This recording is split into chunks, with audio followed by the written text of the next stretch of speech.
Bismillahirrahmanirrahim. Assalamualaikum warahmatullahi wabarakatuh. Waalaikumsalam. Alhamdulillah. Alhamdulillahilladzi khalaqal mauta wal hayata liyabluwakum ayyukum ahsanu amala. Asyhadu an la ilaha illallah wahdahu la syarikalah wa asyhadu anna sayyidana Muhammadan abduhu wa rasuluh alladzi la nabiyya ba'dah. Wassalatu wassalamu ala sayyidil mursalin wa imamil muttaqin wa ala alihi wa ashabihi wa man da'a bida'wati ila yaumil qiyamah amma ba'du. Faqala Allah ta'ala fil Qur'anil Karim, a'udzu billahi minasyaitonir rajim. Bismillahirrahmanirrahim. Lau anna ahlal qura amanu wa taqau la fatahna alaihim barakatim minas sama'i wal ardh walakin kadzdzabu fa akhadnahum bima kanu yaksibun. Al-ayah. Yang saya hormati Bu Megawati, moderator dan juga panitia, ibu-ibu dan calon ibu, serta para ustazah yang berbahagia. Alhamdulillah pada kesempatan pagi ini saya diberi kesempatan untuk silah ukhwah diskusi dengan ibu-ibu sekalian, dengan para ustazah dalam topik yang saya kira cukup penting ya. Dan biasanya ini dibicarakan di kalangan politikus ya terkait dengan APBN, dan hari ini saya berbicara di hadapan ibu-ibu para ustadzah yang mudah-mudahan juga mungkin insya Allah ini para politikus juga yang peduli terhadap urusan negara ya. Saya izin share topik kita pada kesempatan hari ini ya. Kita mendiskusikan terkait dengan Baitul Mal, sistem keuangan negara terbaik ya. Saya tambahkan solusi sistemik dan ideologis dalam mengatasi krisis keuangan negara. Kalau kita perhatikan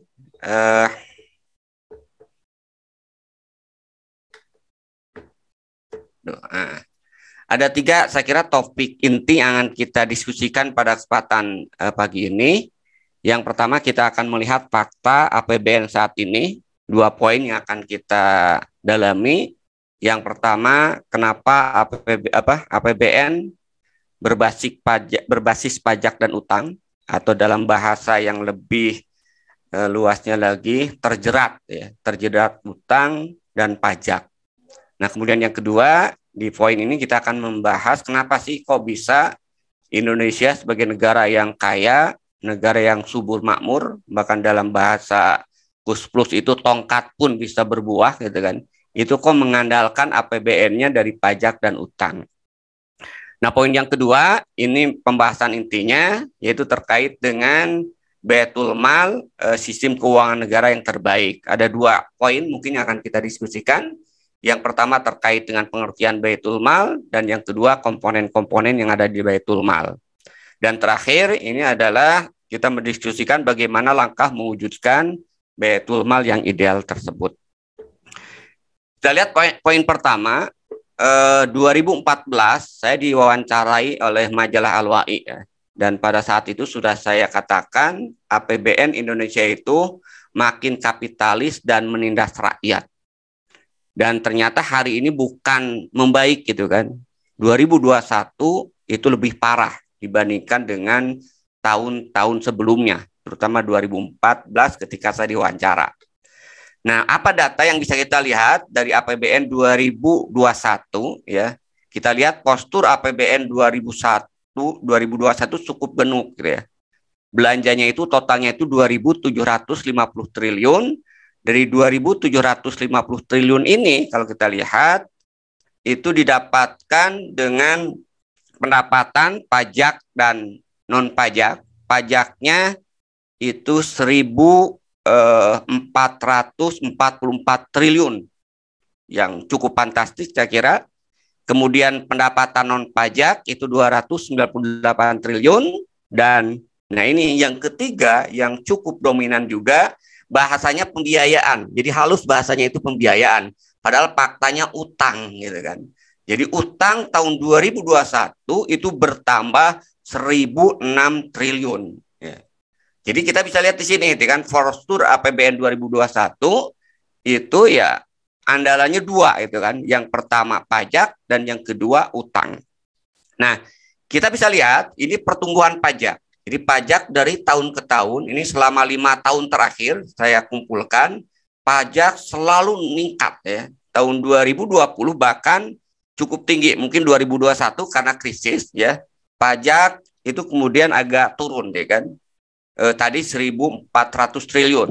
2020 sempat ya direncanakan 1.861 triliun. Jadi kalau kita lihat ini perkembangan pungutan, kalau dalam bahasa saya kasarnya itu pemalak, itu sangat tinggi dari tahun ke tahun. Dan yang kedua, utang. Nah ini kita lihat, kenapa utang itu tadi di pertanyaan, dan semua saya kira banyak yang menjawab, itu merupakan alat penjajahan kapitalis. Faktanya kalau kita lihat, dari tahun ke tahun, utang itu nggak pernah berkurang. Kita semakin masuk dalam jeratan utang yang itu digunakan untuk mengeksploitasi sumber daya alam kita dan juga untuk menjajah secara politik dan ekonomi. Dan nilainya itu tidak pernah berkurang. Bahkan bunganya saja untuk tahun 2022 ini kita harus membayar kurang lebih 417 triliun. Bayangkan. Jadi kalau selama ini ada opini APBN itu dibebani oleh subsidi, itu sebuah kebohongan yang sangat nyata. Karena yang membebani APBN itu adalah utang, baik pokok maupun bunganya. Bayangkan bunganya aja tahun ini itu sampai 417 triliun. Nah, 10 tahun terakhir ini sampai 2020, utang Indonesia menyentuh angka 6.000 triliun dan tahun 2021 itu sudah menyentuh 6.500 triliun. Angka yang sangat fantastis, saya kira yang sangat tinggi, dan ternyata bukan itu. Sempat heboh ya kan di media sosial dan juga di kalangan para politikus terkait dengan utang yang tersembunyi ya. Ada utang yang tersembunyi. Kalau beberapa data ini juga angkanya berbeda-beda, ada yang mengatakan 400 triliun, ada yang menyatakan 266 triliun. Karena tersembunyi, jadi mungkin akhirnya juga nggak jelas gitu kan. Tapi kalau kita perhatikan, apa sih yang disebut dengan hutang tersembunyi? Jadi kalau kita lihat ini memang cara Cina ya untuk menjerat negara-negara yang menjadi mangsanya untuk dieksploitasi dan dijajah dengan memberikan bantuan lewat skenario bisnis to bisnis gitu kan. Jadi munculnya terkait dengan utang tersembunyi itu didasarkan dari laporan iData, di mana Cina menggelontorkan dana yang tidak sedikit, 5.480 triliun, yang itu tanpa diketahui dari IMF atau World Bank. Nah, dari data tersebut ternyata ada 15 negara yang memiliki utang tersembunyi pada Cina, termasuk Indonesia. Nah, Indonesia berdasarkan data dari iData tadi, utang tersembunyinya itu sekitar 253,8 triliun kalau menurut data dari CNN, 266 triliun menurut data dari Katadata. Nah, untuk apa pembiayaan yang tersembunyi itu? Salah satunya itu adalah proyek yang sekarang sedang dilaksanakan, sudah mundur beberapa kali, gitu kan, yaitu proyek kereta api cepat. Nah, lalu pemerintah melakukan klarifikasi, kata pihak pemerintah, dalam hal ini Kementerian Keuangan, menyebutkan yang disebut dengan utang tersembunyi itu adalah sebenarnya utang yang dihasilkan dari skema bisnis to bisnis yang dilakukan dengan BUMN, bank milik negara, serta perusahaan patungan dan swasta. Nah, sebenarnya bahasa pemerintah itu bukan hidden ya kan, tapi yang dimaksud itu adalah utang non pemerintah, tapi memang jika wan prestasi ini berisiko menyerempet dan membebani pemerintah. Kenapa? Karena yang diagunkan itu adalah salah satunya kalau dalam proyek kereta api cepat itu adalah bank BUMN. Jadi kalau proyek tersebut bangkrut, Cina tidak akan rugi. Karena yang akan rugi itu adalah bank BUMN tadi. Bank BUMN itulah yang akan menjadi sandera Cina ketika proyek kereta api cepat yang merupakan usaha patungan itu kemudian gagal atau mangkrak. Itulah yang dikhawatirkan oleh sebagian kalangan, selain utang yang semakin juga tinggi, juga utang yang tersembunyi ini yang akan menyebabkan Indonesia terjebak kepada jeratan para kapitalisme global, baik dari Barat maupun dari Timur atau dari Cina. Ya. Nah, pertanyaannya adalah, kalau kita bicara terkait dengan utang ini, sebenarnya apa sih yang menyebabkan APBN kita itu mengandalkan pajak dan terjebak utang? Nah, kalau kita lihat dalam perjalanan sejarah, itu kan, ini sebenarnya esensinya atau masalah mendasarnya. Karena walaupun kita secara fisik sudah merdeka 77 tahun, maksudnya masuk 77 tahun 2002 ini, gitu kan, 2022 ini nanti peringatan Agustus 2022, tapi sebenarnya kita hanya merdeka itu secara fisik. Tapi secara faktanya kita masih ada dalam cengkraman neoliberalisme dan neoimperialisme. Dan kita bisa lihat dalam perjalanan sejarah kemerdekaan kita secara fisik, dari mulai tahun 1945 ketika kita diakui merdeka secara fisik, sebenarnya pada saat itu kita jatuh pada perubahan penjajahan dari penjajahan fisik kepada penjajahan ekonomi. Melalui apa? Salah satunya adalah jeratan utang. Dan itu diawali dengan disetujuinya, diakuinya secara penuh ya kedaulatan secara fisik, yaitu pada saat terjadinya konferensi meja bundar. Di konferensi meja bundar itulah mulai Indonesia harus menanggung utang, yang utang itu sebenarnya yang punya utangnya itu Belanda, Hindia Belanda. Tapi sebagai kompensasi mengakui kedaulatan secara fisik, Belanda mau mengakui kemerdekaan Indonesia dengan syarat salah satunya utang Belanda itu diakui oleh Belanda. Oleh Indonesia, maaf. Dan terus saya kira sampai 2014 sekarang ya, penjajahan terus-menerus dilakukan secara tidak langsung melalui politik dan ekonomi, yang salah satu alatnya tadi adalah utang luar negeri. Nah, dampak dari itu semua kalau kita lihat adalah penguasaan asing ya dengan utang dan kemudian liberalisasi tadi. Ini data-data yang saya kira bisa dilihat ya kan. Intinya semua kekayaan alam Indonesia jadi tergadai, sehingga yang terjadi kalau kita lihat, saya bandingkan ini ya, perbandingan tahun 2089 sebelum liberalisasi semakin masif di zaman Pak Harto, sehingga ada sekarang orang yang bernostalgia kepada masa Soeharto itu kan, yang lebih baik dibandingkan dengan masa-masa sebelumnya, padahal disitulah sebenarnya masa Soeharto juga masa-masa yang sangat kemudian masif juga, eksploitasi sumber daya alam, tapi memang tidak semasif sekarang. Nah, tahun 1989 APBN Indonesia itu masih 50-50 ya, dari pajak dan dari sumber daya alam. Tapi 2014 ya, kita lihat posturnya itu berubah ya. Jadi APBN 2014 65% dari pajak, 13% dari utang, sumber daya alam itu hanya 22%. Ini dampak dari liberalisasi tadi. Di tahun 2021 lebih parah lagi gitu kan. Pajak memang porsinya lebih kecil, yaitu 52,5%. Utang kemudian meningkat drastis porsinya di APBN, baik untuk tahun 2021 maupun total utang secara keseluruhan, dan sumber daya alam itu semakin kecil. Jadi APBN Indonesia 2021 itu ya 52,5% didapatkan dari pajak, 36,5% yang tadi 1.000 triliun lebih itu dari utang, dan sumber daya alam kita yang sebenarnya begitu kaya, begitu banyak, itu hanya memberikan kontribusi terhadap APBN itu 11%. Artinya apa? Maknanya seperti yang saya gambarkan di atas tadi, semua sumber daya alam kita itu sudah dikuasai oleh para kapitalis, baik lokal maupun asing. Sampai ya kalau kita lihat sekarang ibu-ibu juga mungkin dihebohkan dengan harga minyak gitu kan. Indonesia terkenal paling luas saya kira kebun sawitnya, tapi ternyata harga minyaknya itu lebih mahal dibandingkan dengan Malaysia gitu kan. Yang negaranya itu kemudian sebagian besar kebun sawitnya itu ada di Indonesia gitu kan. Nah, yang kedua dampak berikutnya itu adalah utang. Selain utang, karena untuk membayar utang itu tidak bisa mengandalkan dari sumber daya alam, dari mana? APBN lagi-lagi mengandalkan pajak. Dan pajak saya kira akan semakin masif, semakin zalim kalau kita lihat.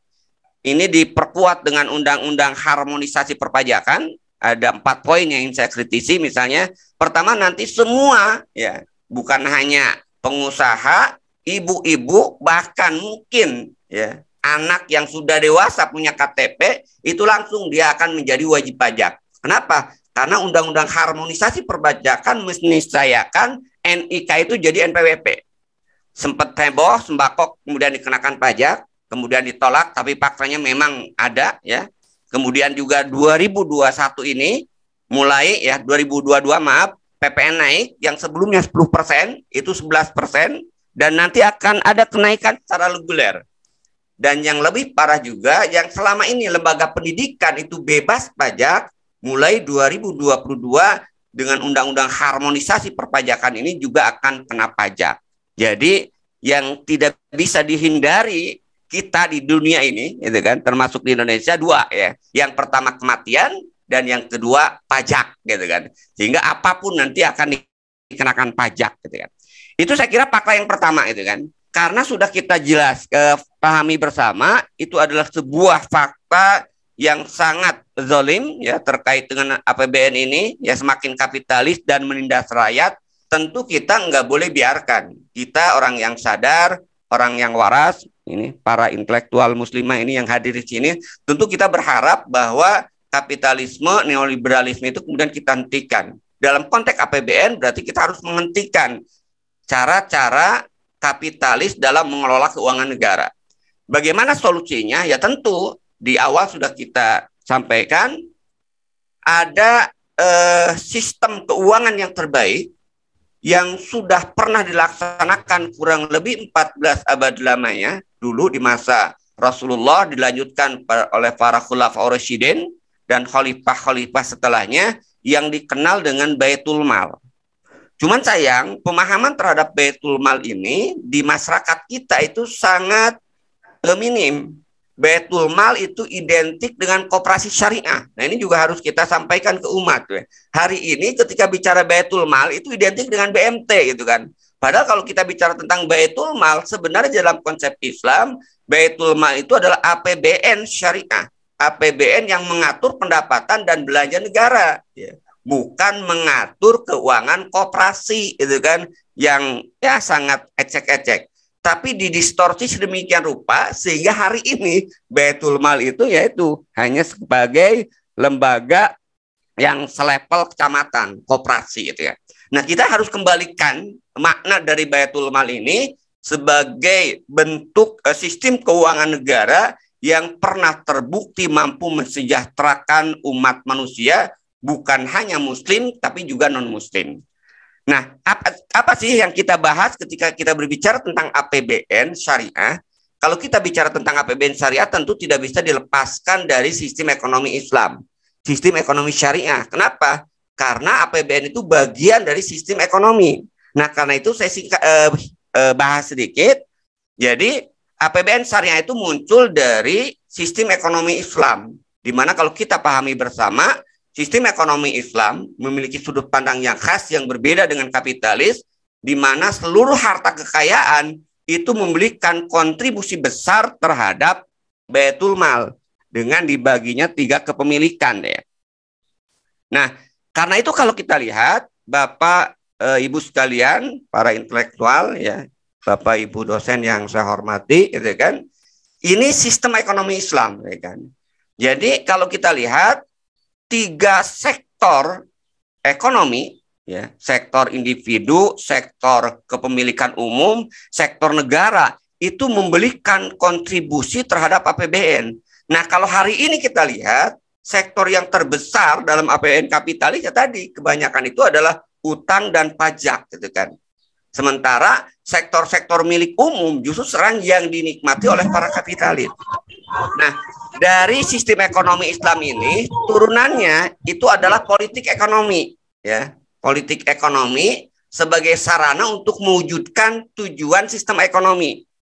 Apa politik ekonomi? Kalau kita lihat politik ekonomi, ya, turunannya kalau kita kaitkan dengan APBN, ya, itu nanti melahirkan kebijakan keuangan publik. Jadi tadi sistem ekonomi Islam ya itu nanti melahirkan politik ekonomi, karena politik ekonomi tadi politik ekonomi Islam menjamin pemenuhan semua kebutuhan primer serta membantu pemenuhan kebutuhan sekunder atau tersier.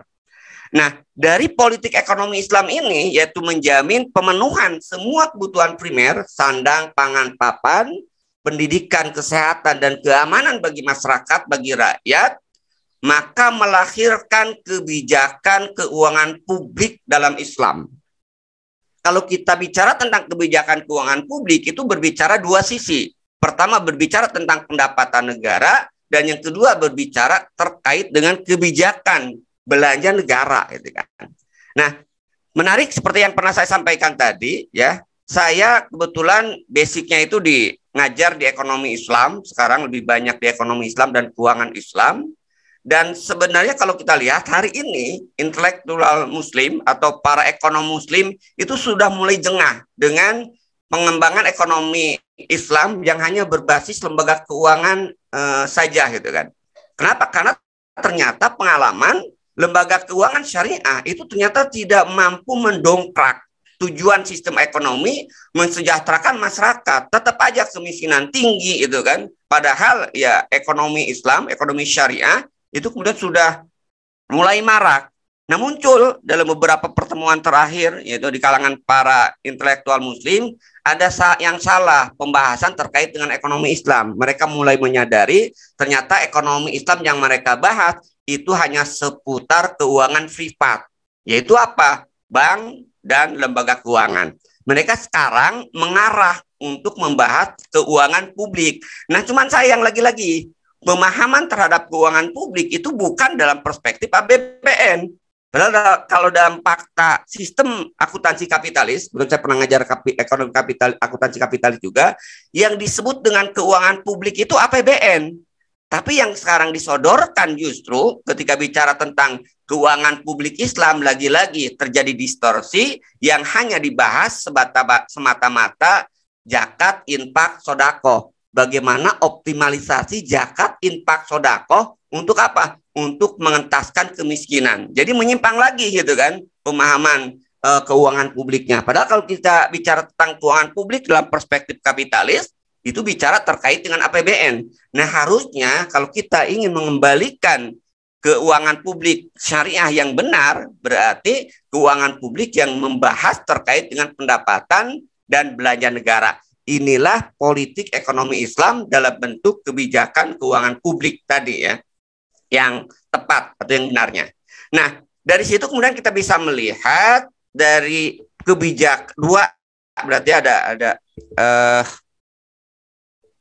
bentar, ini agak macet, sorry. Jadi kalau kita lihat, nah, baru kita masuk ke poin intinya, yaitu terkait dengan Baitul Mal. Ya. Beberapa poin yang saya sampaikan. Pertama, Baitul Mal ini ada dua poin yang harus kita pahami. Khalifah berdasarkan syariat diberikan kewenangan untuk mengelola Baitul Mal berdasarkan syarat dengan memperhatikan kemaslahatan umat.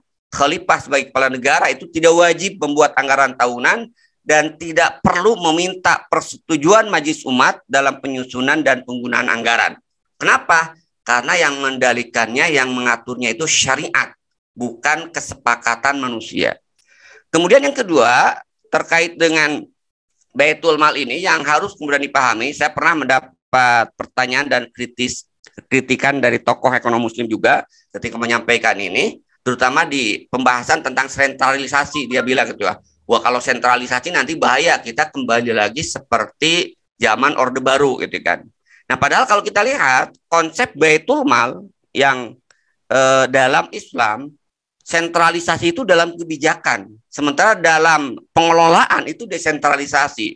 Tidak semua kemudian harta atau kekayaan dari daerah masuk ke pusat, tapi yang masuk ke pusat itu catatannya, alokasinya itu disesuaikan dengan kepentingan masing-masing. Nah, yang kedua, Baitul Mal itu dikelola dengan paradigma riayah, bukan dengan paradigma bisnis seperti yang terjadi dalam sistem ekonomi kapitalis hari ini. Dan Ustaz, yang ketiga, maaf, waktunya sisa 4 menit. Oke, ya. Baik, saya kira. Nah, ini saya kira strukturnya, ya. Kemudian, nah ini filosofi pendapatannya mengharamkan dari pajak karena Rasulullah menyatakan la yadkhulul jannah shaibu maksi, tidak akan masuk surga penguasa yang memungut pajak. Nah, kalau tidak dari pajak lalu dari mana? Tentu dari salah satunya adalah sumber daya alam yang dikelola oleh negara. Ada 11 saya kira ini 12 ya sumber pendapatan negara dalam sistem ekonomi Islam dalam APBN syariah. Yang kapitalis hanya tiga tadi kita lihat kan, ada dari pajak, utang, dan juga dari PNBP. Sistem ekonomi Islam APBN syariah itu ada 12. Dan saya lihat kemarin di kurikulum ibu-ibu atau intelektual muslimah hari ini ada pembahasan pajak atau doribah mungkin minggu depan. Nah, ini saya kira ya, dan saya tidak akan rinci dari 12 ini, saya masuk ke poin terakhir ya. Bagaimana mewujudkan sistem, naik sedikit ya, sebelum ke poin ketiga, ini saya pernah tahun 2010 itu membuat simulasi. Bagaimana kalau Indonesia itu menggunakan APBN syariah gitu kan. Dari salah satu sumber aja, yaitu harta milik umum, kalau itu dikelola oleh negara, ternyata APBN kita bisa surplus. Nah, dari mana aja sumbernya? Saya ringkas saja ya. Nah, ini hasil penelitian yang dibuat oleh Profesor Fahmi Amhar. Dia membuat skenario APBN syariah tahun 2010 ya. Dengan satu sumber aja, yaitu kepemilikan umum yang dikelola oleh negara ya. 2010 APBN Indonesia itu akan mendapatkan dana 1.764 triliun. Padahal kalau kita lihat APBN 2010 itu hanya 1.009 triliun. Artinya kalau itu menggunakan syariah itu sudah surplus. Ini baru satu sumber gitu kan. Dari data-data yang disajikan dari ke-6 ini, yang mungkin agak berubah sekarang itu adalah hasil hutan. Karena sekarang hutannya sudah rusak. Pada saat itu asumsinya itu ada 100 juta hektar hutan. Sekarang sudah rusak. Tapi kalaupun ini diambil secara minimalis, tetap saya kira masih bisa untuk membackup APBN kalau itu dikelola sesuai dengan syariah. Itu saya kira ya.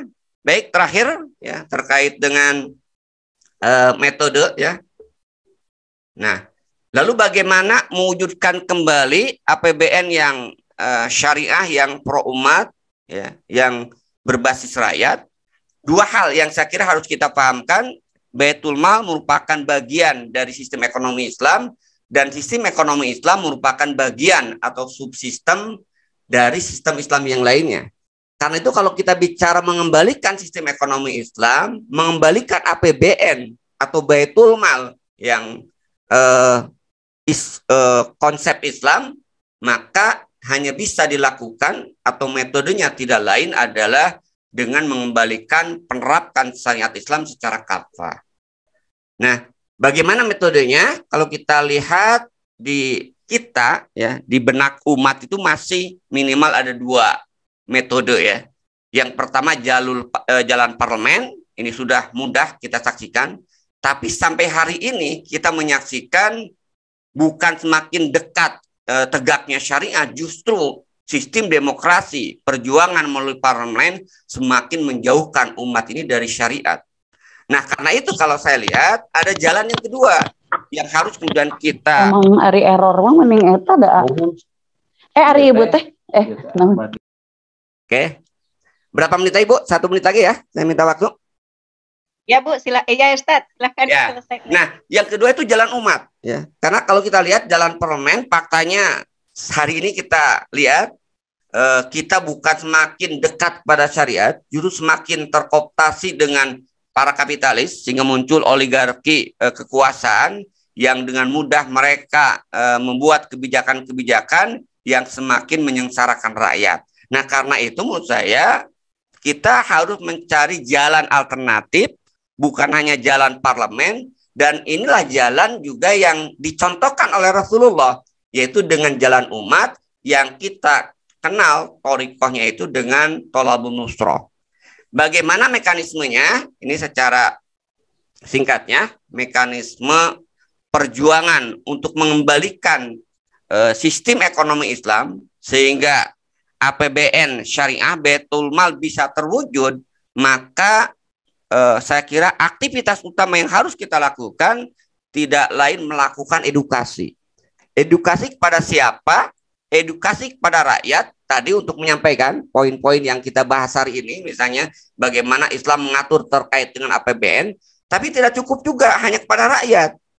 Karena ketika rakyat kemudian menyambut dakwah, itu juga harus ada penopang yang membackup agar APBN syariah tadi bisa dilaksanakan siapa? Yaitu ahlu quwah, karangan militer dan politisi. Nah, siapa yang melakukan?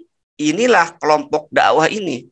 Kelompok dakwah ini melakukan tugas untuk mengedukasi rakyat, sistem ekonomi Islam, sistem APBN syariah, menyampaikan juga bagaimana APBN menurut syariah, sistem ekonomi Islam kepada ahlu quwah. Nah, kalau rakyat dan ahlu quwah ini sudah percaya terkait dengan sistem APBN syariah ini, realistis dan bisa dijalankan, bukan hanya sesuai dengan fakta, tapi juga tuntutan ideologis yang dijanjikan oleh Allah dan Rasulnya, saya kira ini hanya tinggal menunggu waktu aja. Rakyat itu kemudian tidak percaya lagi dengan sistem kapitalis, dengan penguasa yang sekuler, ya, maka rakyat kemudian akan memberikan dukungannya. Rakyat memberikan dukungan kepada kelompok dakwah ini, di backup oleh ahlu quwah dan dalam hal ini militer, politisi, dan tokoh, maka saya kira proses berikutnya terjadilah apa yang disebut dengan nusroh, terjadilah apa yang disebut dengan penyerahan kekuasaan dari rakyat, dari tokoh umat, dari ahlu quwah kepada partai politik untuk mewujudkan sistem dan penguasa yang baru. Dan memang metode ini saya kira perlu kesungguhan dan keseriusan. Kenapa? Karena tantangannya besar. Dan jalan yang harus kita lalui tidak semudah teori dalam demokrasi, gitu kan? Parlemen kuasai DPR, kemudian ganti presiden dan undang-undang. Itu secara sederhana kalau menggunakan sistem parlemen. Tapi dalam metode umat ini, kerja keras yang harus kita lakukan memang perubahan pemikiran. Kenapa? Karena orang akan berubah kalau pemikiran dan pemahamannya berubah. Nah, inilah saya kira yang menjadi kata kunci di poin terakhir ini, bagaimana kita bisa mewujudkan kembali APBN syariah, Baitul Mal yang merupakan sistem keuangan terbaik, hanya bisa dilakukan dengan aktivitas dakwah, penyadaran terhadap umat, dan juga terhadap tokoh-tokoh umat, termasuk di dalamnya adalah ahlu quwah, di kalangan militer dan para politisi. Itu barangkali ya, Bu Megawati yang bisa saya sampaikan. Terima kasih atas perhatian ibu-ibu dan juga para intelektual semuanya. Mungkin nanti kita bisa diskusi ya di kesempatan yang masih cukup banyak ini. Saya akhiri dengan billahi sabilil haq. Assalamualaikum warahmatullahi wabarakatuh.